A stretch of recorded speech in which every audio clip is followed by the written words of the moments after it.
The views and opinions expressed during Eye on the Triangle do not represent WKNC or NC State student media.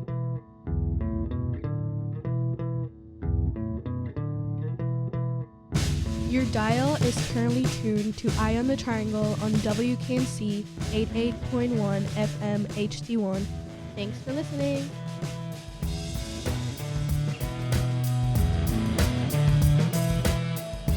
Good morning, everyone. Hope you're enjoying your day. My name is Emilia Rivadeneira, host of Eye on the Triangle, and with further ado, let's get into some news.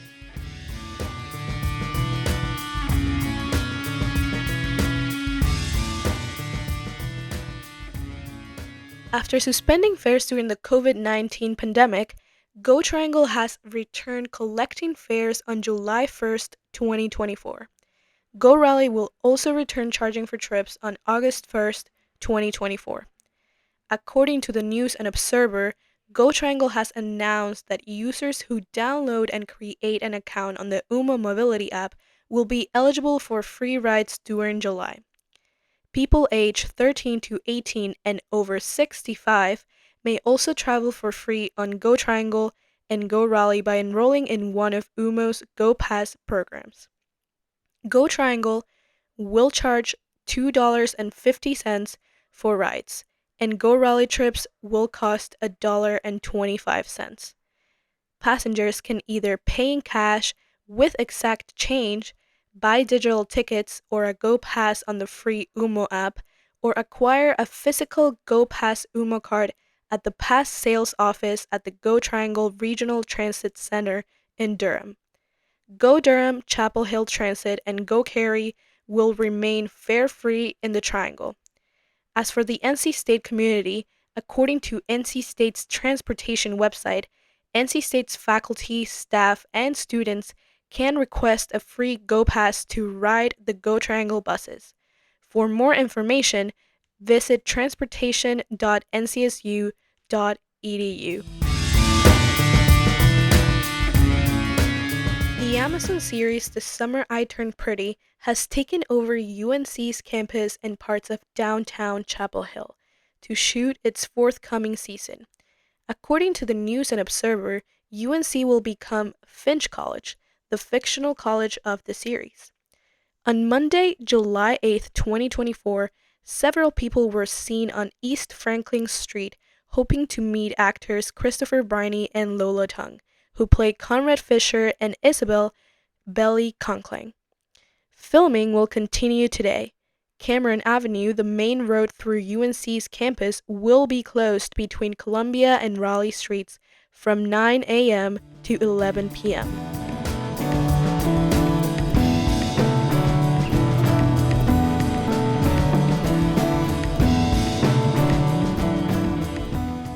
Finally, according to the Daily Tar Heel, England's Manchester City and Scotland's Celtic football teams will meet at UNC's Kennan Stadium on July 23, 2024 at 7 p.m.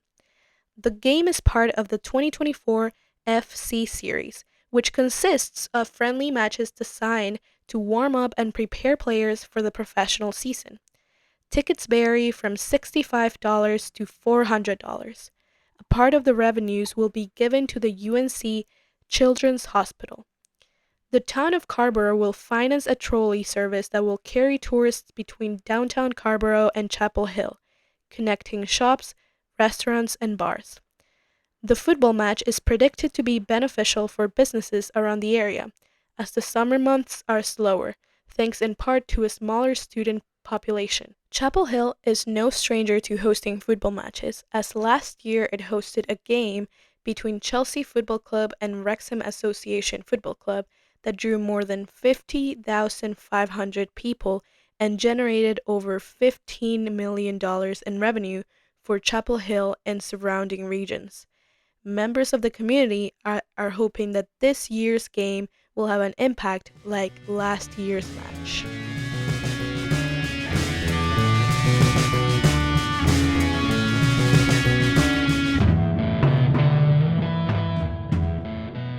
Well, those were the weekly news curated by yours truly. Coming up next, get ready for an exclusive interview with a special guest, diving deep into an important topic for our community, especially during the summer days. Stay tuned as we uncover insights, explore solutions, and ignite a conversation that's as hot as the weather itself.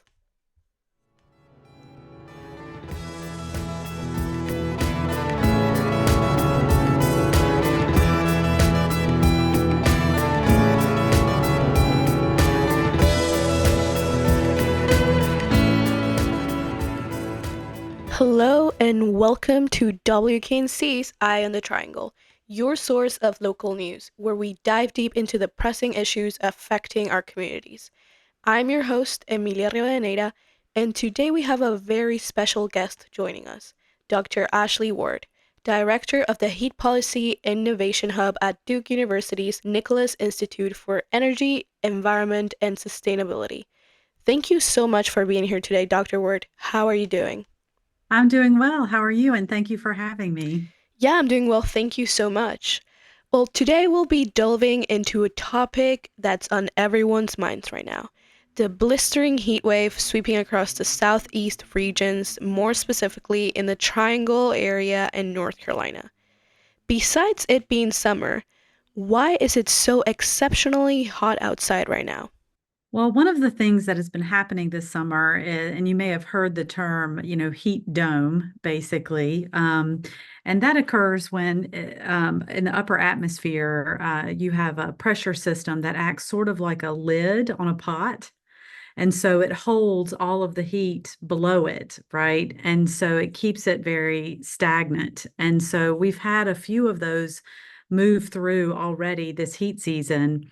One of the things about a heat dome, though, is just like a lid on the pot, the longer the lid is there, the hotter it gets underneath it, right? So, in some of those cases, which you may remember from last summer, where we had in Arizona, for example, 30 days of over 110 degrees, which is really exceptional, right? So I think, we certainly have had those kinds of phenomena happening through this heat season. But ultimately, what I think we're seeing is a resetting of a new normal. And, one of the things we talk about with climate change is how the temperature regime will change over time.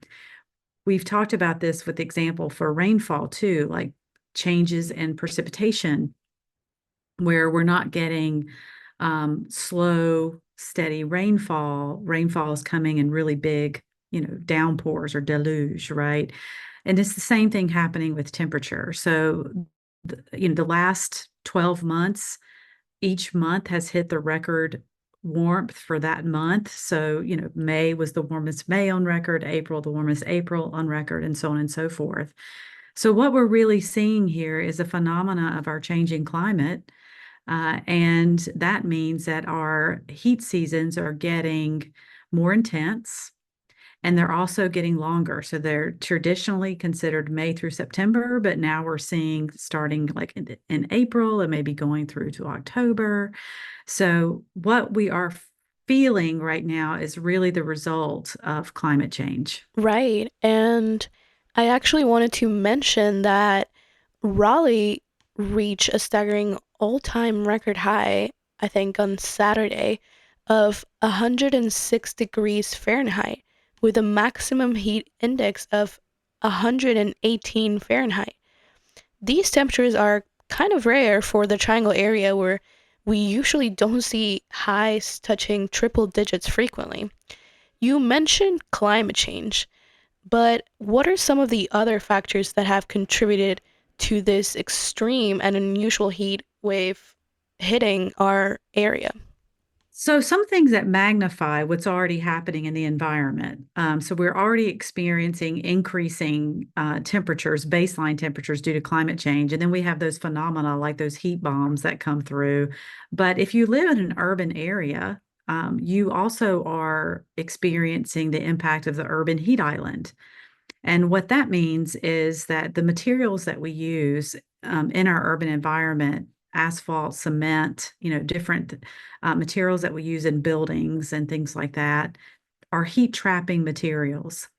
And so as the solar radiation and the temperature warms up outside, those materials capture that temperature, increasing the temperature as you're close to the ground, right? So as humans are walking on asphalt and cement, the radiated heat coming is not just coming from the sky, from the sun anymore, right? It's also radiating up from the ground and from all of the surfaces around us. One thing that's really important to note about climate change, and this is important with the urban heat island effect, is one of the most difficult and actually dangerous aspects of heat is persistently high overnight temperatures. Now, you cited that really incredible record temperature of 106 degrees at the RDU, and that's true. One of the things that we know from climate change is east of the Mississippi, so certainly throughout the Southeast and North Carolina for sure, is that in the coming decades, we will see increasing numbers of nights where the overnight temperature remains above 75 degrees, and in some cases, 80 degrees. In those circumstances, this is very dangerous because the everything needs a moment to recover from heat, right? Our human bodies do, plants, animals, our energy grid and those systems, everything needs time that overnight. It turns out those hours overnight really are critical in helping, everything rebound from that extreme exposure during the day. If you live in an urban area, though, and the urban area has been absorbing the surfaces that heat all day long, it also contributes, though, to that overnight temperature. So when the sun goes down at night, all of that heat is released from those materials in the urban setting and keeps the environment in an urban setting warm. There are lots of different factors that contribute to heat vulnerability. For those that live in urban areas, though, they are particularly vulnerable to the urban heat island. Now, I want to point out that in North Carolina and in many places, rural communities have higher heat illness rates than urban communities. And there's a lot of factors that go into this. For example, energy poverty and inefficient housing. And so, if you can imagine those nights where it remains very warm overnight and you live in a home in which you either don't have air conditioning, your air conditioning unit is old, maybe, and not as efficient, or you can't afford to run your air conditioner. Now you're in a home where you can't have access to cooling overnight to cool down. And so those overnight temperatures become really important in our body's ability to recover from what we were exposed to during the day. Right. And I've heard actually about the term heat island, and I know that Raleigh is considered one of those, but I wanted to ask you, what does this mean for us? What implications does this heat wave have for communities? I know that you touch on a little bit about that, but just in depth. One of the things I hope is that people start to realize that heat impacts almost every aspect of our lives. Certainly, there are health implications for heat. So, if you have an underlying health condition like diabetes or a respiratory condition or cardiovascular disease, you are more vulnerable to the impacts of extreme heat. But what most people don't know is even if you take common medications like anxiety medications or antidepressant medication, medications for hypertension. These medications interrupt your body's ability to thermoregulate. So they actually make it harder for you to cool your body down when you've been exposed to heat. So then we have vulnerable groups such as those who are, aged populations over 65, but pregnant women. And so I like to say everybody is vulnerable to heat. And I think it's a misperception that people think they're not. There are some people that are more vulnerable than others. And so certainly the human health aspect of heat, we know that there is growing connection between mental health, specifically schizophrenia and heat. We also know that heat interacts poorly with opioid use and alcohol use. So that all of these things lead to more severe negative health outcomes. But heat also affects our lives in other ways. It is an economic burden on our communities, especially if you think about those who have to run their air conditioning constantly to cool off. And I was just talking about the issue of energy poverty.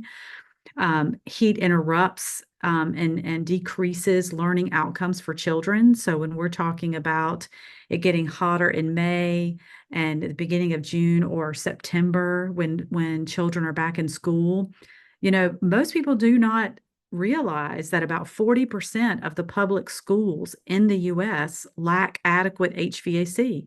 So they are not adequately cooled. And most people think, oh, that's got to be like in Vermont or somewhere where it doesn't matter. That's not true. We have schools in North Carolina that are not air conditioned. We have prisons in North Carolina that are not air conditioned.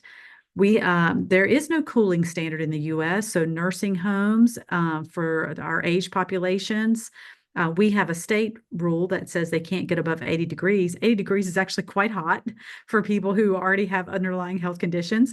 And then affordable housing and public housing, there is no cooling standard. So often those living arrangements lack AC. So that leads to, a lack of or a decrease in learning outcomes, the stress on populations and families, things like just trying to cool and maintain safe temperatures for your food in your home.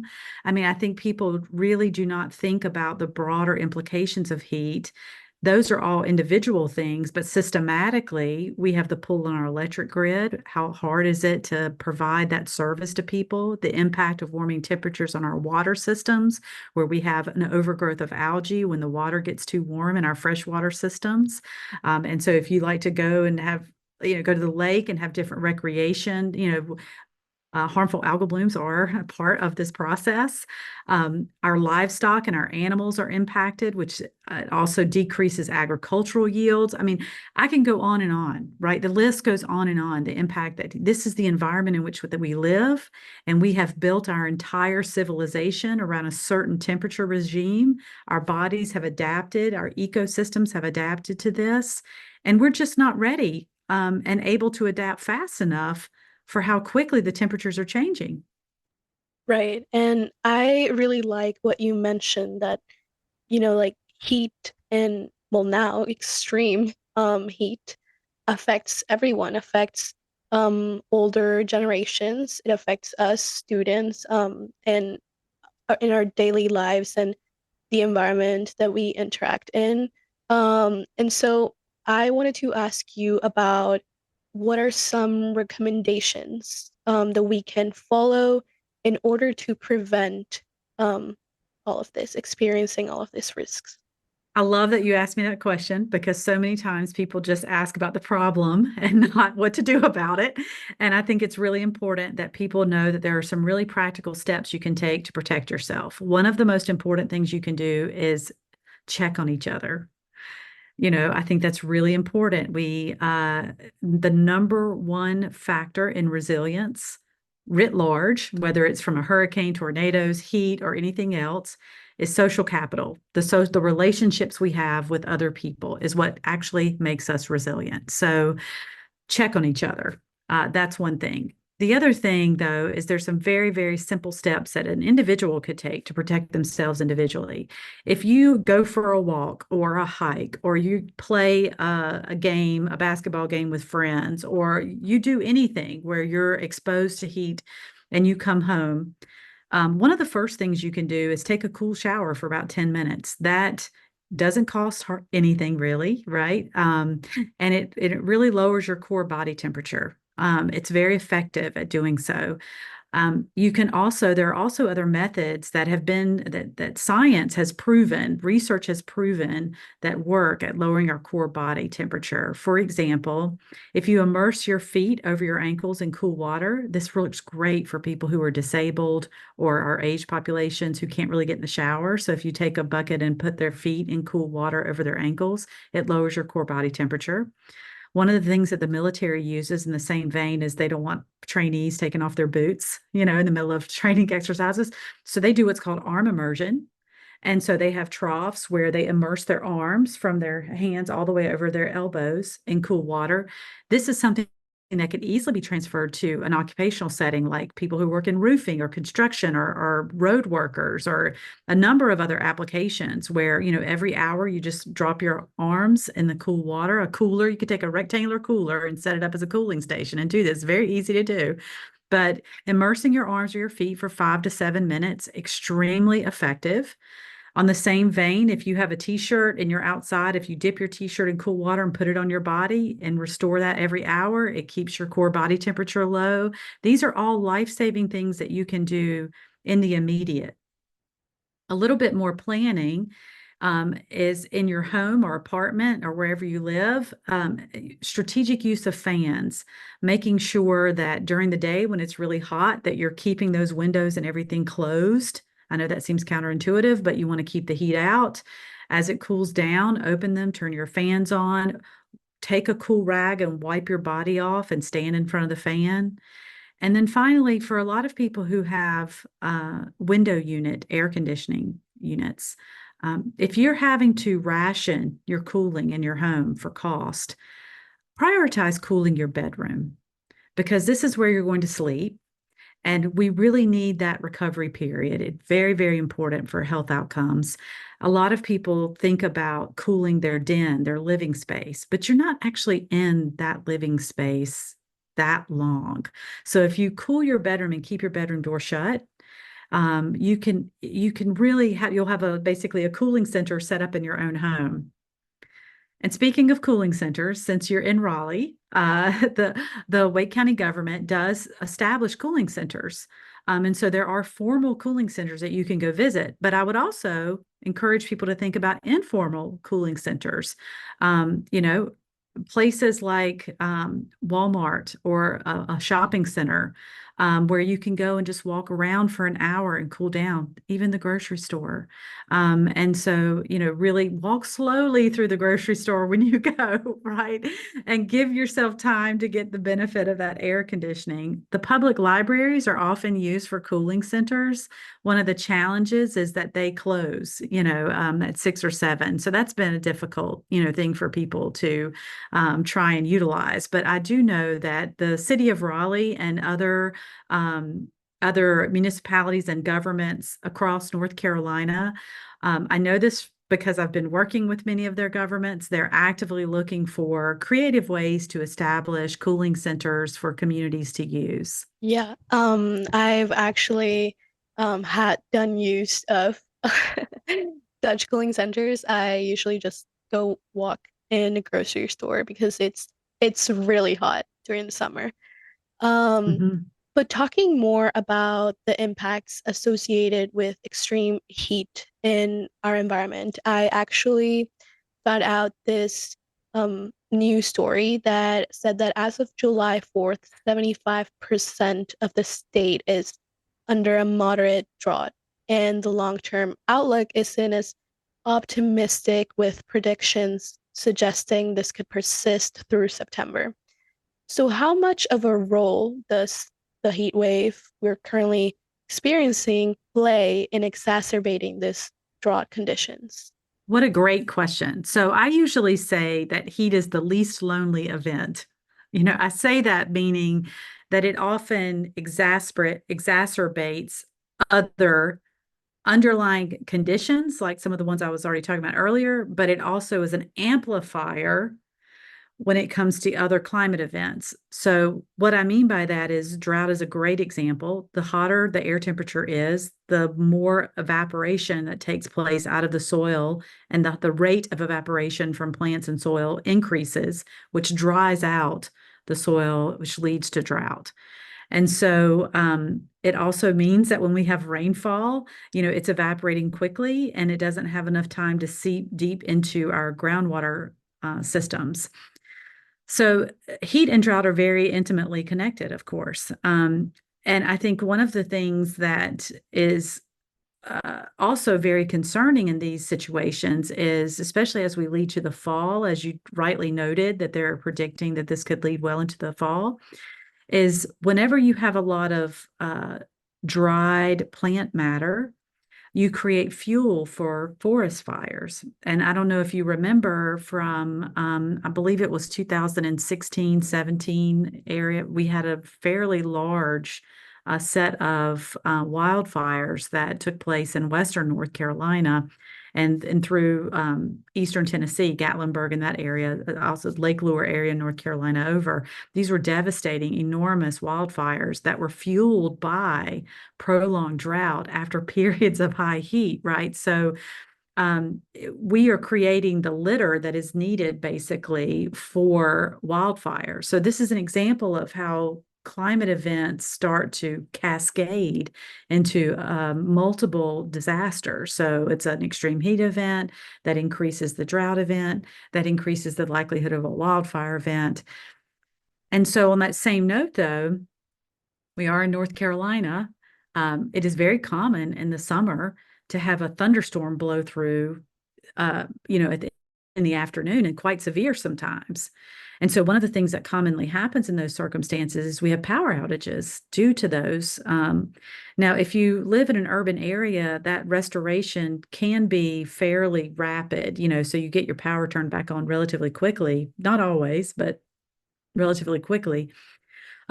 Outside of the urban areas, those power restoration rates are a bit longer. So something that would have been just a nuisance event during the summer, a severe thunderstorm, in the middle of heat season where it knocks out people's air conditioner, you take a nuisance event and it becomes quite a dangerous event in certain circumstances, especially as we think about 24 hours, 48 hours without power. And so, again, to my point that heat is the least lonely event, it often accompanies or coincides with other events to magnify the impact of those events as well. Yeah, for sure. And I mean, it is kind of worrisome to hear the connection that the extreme heat has with droughts and potential consequences with wildfires and all. And I wanted to ask you about what does this indicate about the broader trends in climate change affecting communities in the southeast, especially in the Triangle area, Raleigh, Durham, and North Carolina in general as well. Well, the last National Climate Assessment showed that the Southeast is a region that will likely experience some of the largest impacts from climate change in the country, as measured by percent GDP, mortality, and other factors. This is largely due to the combination of multiple different types of hazards that exist in this region of the Southeast. At the same time, let's see, a few years ago, Johns Hopkins released a study that also showed that not only is the Southeast one of the most are likely to experience some of the largest impacts from climate change, but they are also the region is the least ready to deal with those. And so I think one of the things that I know I want to take a moment to really praise Governor Cooper in this sense for heat because he has done quite a few things that have made it a little bit easier for North Carolinians to address this topic. For one, establishing an Office of Recovery and Resilience. We had the first chief resilience officer, I think, in the nation, and there's still only about 13 states that have them. Amanda Martin is our current one. And so situating a resilience office with emergency management and the governor's office has been really critical to helping North Carolinians recover, both mitigate the impacts of these events and build resilience to these events. But also working with our partners at the Office of Recovery and Resilience, my shop here at Duke, along with the State Climate Office and the North Carolina Department of Health and Human Services, we have developed county level heat action plans for every county in the state. And so there is a heat action plan template that is available on the NCORE Office of Recovery and Resilience website that will help community leaders walk through the process of how to identify who is vulnerable in their community to heat and how, and develop the necessary structures to both plan adequately in advance, but then also respond in the moment of extreme heat events. planning, heat action planning is really, really critical part of this for communities because you said you have visited a cooling center before, but many people, when surveyed, have no idea that there's a cooling center available to them, or they don't have transportation to get there, right? Or and so thinking through all of the different ways in which people can protect themselves is an important part of that planning process. Um, and it also means that when local governments need to allocate resources to do things like open up shelters for our unhoused populations, for example, or housing unstable populations, this is something that has to be planned for. And it's not something that's easy to do at the last minute, right? So, working through the planning process to help all of our community partners come together, whether you're an ag extension person that's going to talk to farmers about how to protect outdoor workers, occupational health nurses that are working with manufacturers, people who supervise county workers that work on our roads and on our campuses and in our public facilities, to those that serve like Meals on Wheels and food pantries and the services for the unhoused, drug addicted populations, all of those. I mean, so it takes a community of people to address this, and in order to do that, it takes intentional planning. And so the state of North Carolina has done a really great job of trying to build the support that's necessary to help local governments do it. Now, in other parts of the region of the Southeast, Miami has a heat officer. Jane Gilbert is the heat officer. She's the first heat officer in the country and the first woman. We only have three heat officers: Miami, Phoenix, and LA right now. And then there's Arizona just appointed their very first statewide heat officer. I would love to see North Carolina do something like this. I strongly believe in a whole of state approach to this problem because um, while urban heat island is an issue, and the populations that someone in the city of Raleigh or Durham would need to deal with is very different than the kind of services and planning and preparedness that need to happen, say, in Caswell County or in some of our more rural counties, in Scotland County, Sampson County. The context is very different. The populations are different. Their capacities are different. And so thinking about a statewide heat officer, I would just be thrilled to see North Carolina, the first state in the Southeast with a heat officer, a statewide heat officer. But outside of Miami's heat officer and the work that's happening in North Carolina, I'm sad to say, states across the region that they want to, there's a desire to, and what they're looking for is guidance on what to do next.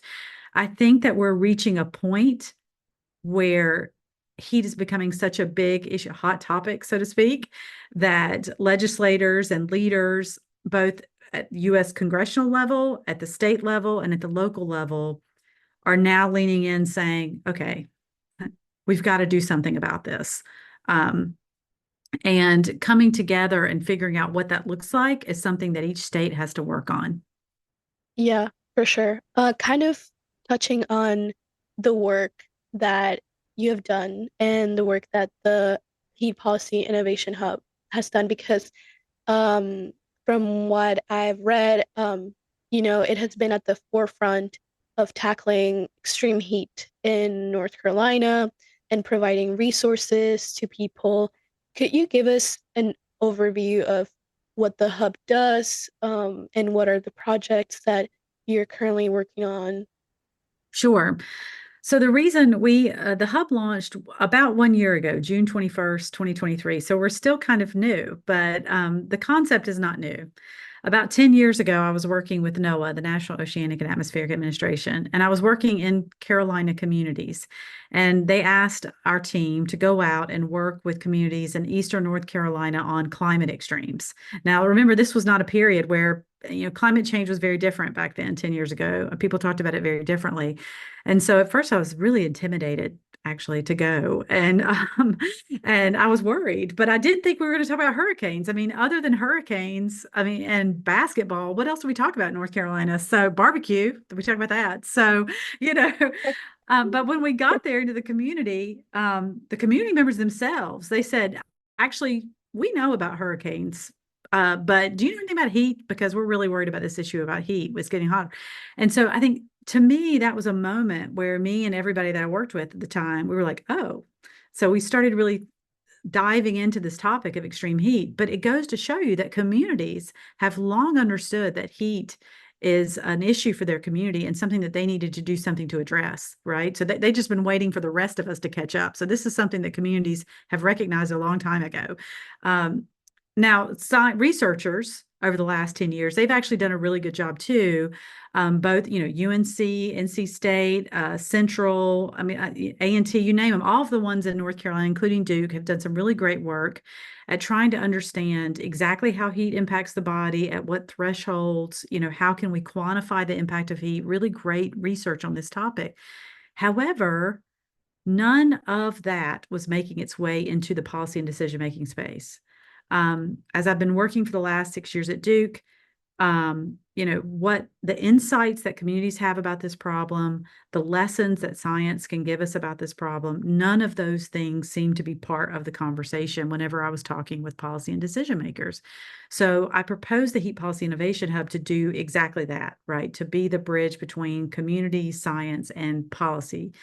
And so, one of our big goals is to foster sort of cross sector collaboration on the topic of heat. And we just finished and wrapped up a big event called HeatWise as part of a longer, bigger program that we have, a policy partnership program, if you will, where we had 100 leaders from throughout the country come here to Duke for 2.5 days, and really deep dive on some topics around heat. We had folks from the finance and insurance sector, from industry, from communities, from NGOs, from science, everybody, to really start thinking critically and deeply about some of the hardest challenges when it comes to tackling extreme heat.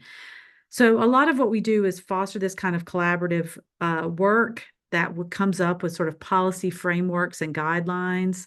We work a lot with other governments to think about heat governance. So the heat action planning that we're doing some work with the UN agencies right now, helping the UN agencies develop a governance framework.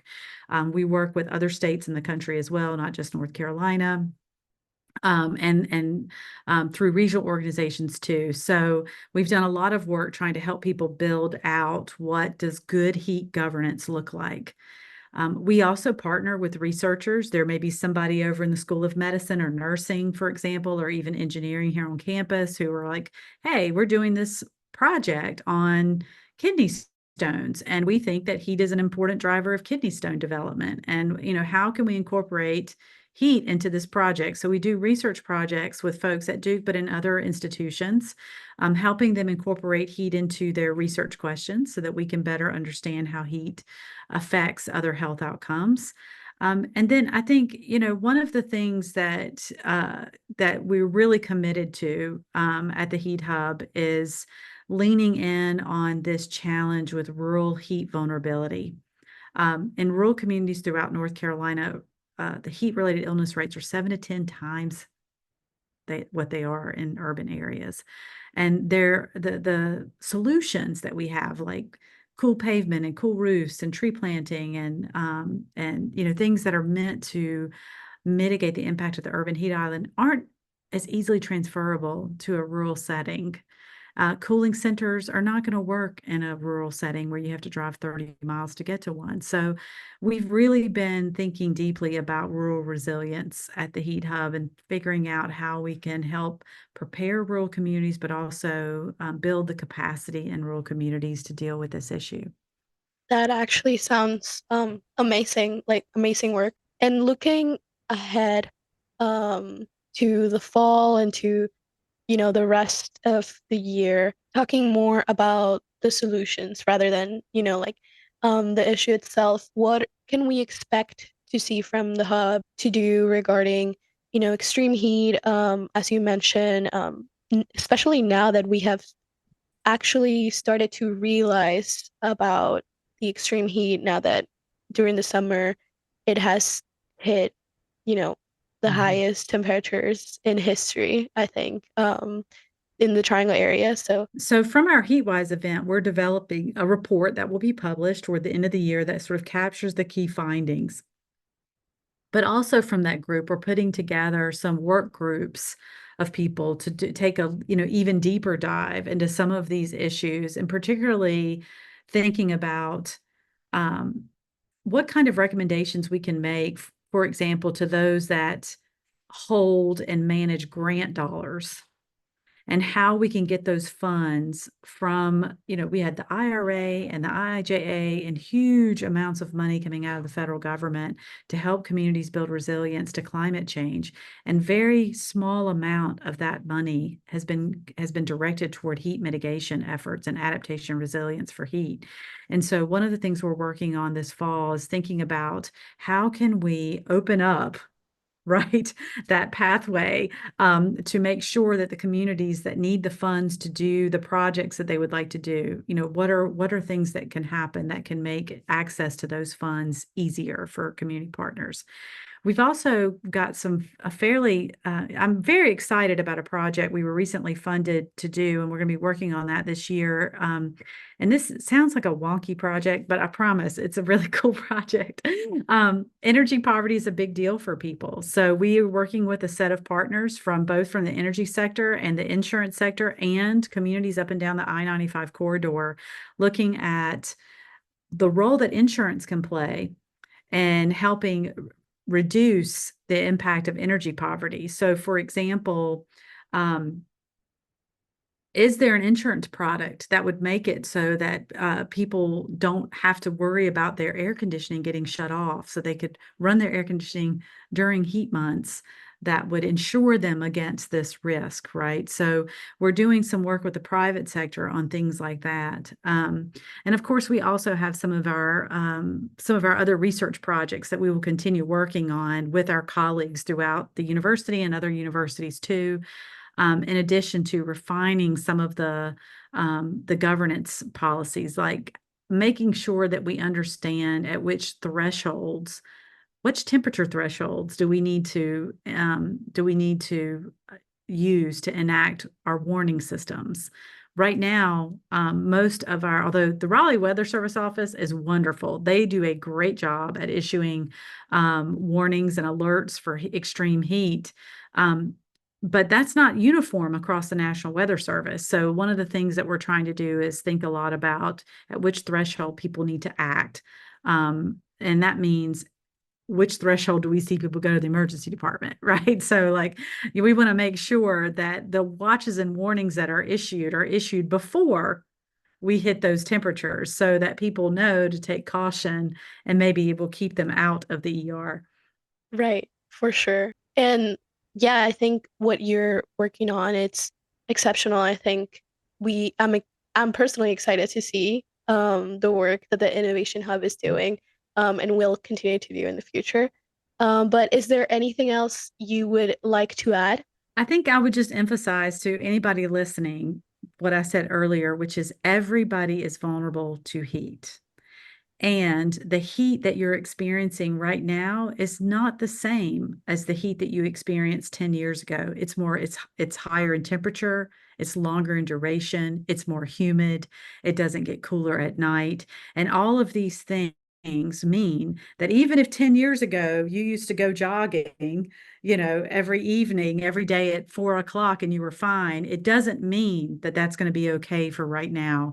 And so the misperception of risk around heat is one of to me, the biggest challenges that we face, and why it's so great that programs like this one and others are talking about this topic so that people start to be aware. Young people die from heat stroke every year. You can be 25 and in great shape and still have a heat stroke. And so, my biggest takeaway is to never take for granted that you don't think that you fall into a risk group, right? Everybody is a risk group. If you're exposed to heat, you're at risk for heat Yeah. illness. Yeah. No, yeah, for sure. And especially now during the summer with these high temperatures that we're seeing. But yeah, anyway, so this has been a very insightful interview. Thank you so much, Dr. Ward, for joining us today. Thank you for having me. And on that note, thank you for tuning in to WKNC's Eye on the Triangle, your source of local news, interviews, and more. For those eager to dive deeper into the projects and valuable resources offered by the Heat Policy Innovation Hub, visit nicholasinstitute.duke.edu. As well, you can listen back to this episode or past episodes on wknc.org/podcasts. Music for this episode is titled Krakatoa by Noah Stark, licensed under Creative Commons. Thank you once again, Dr. Ward, for accompanying us today, and don't forget to stay hydrated throughout the summer.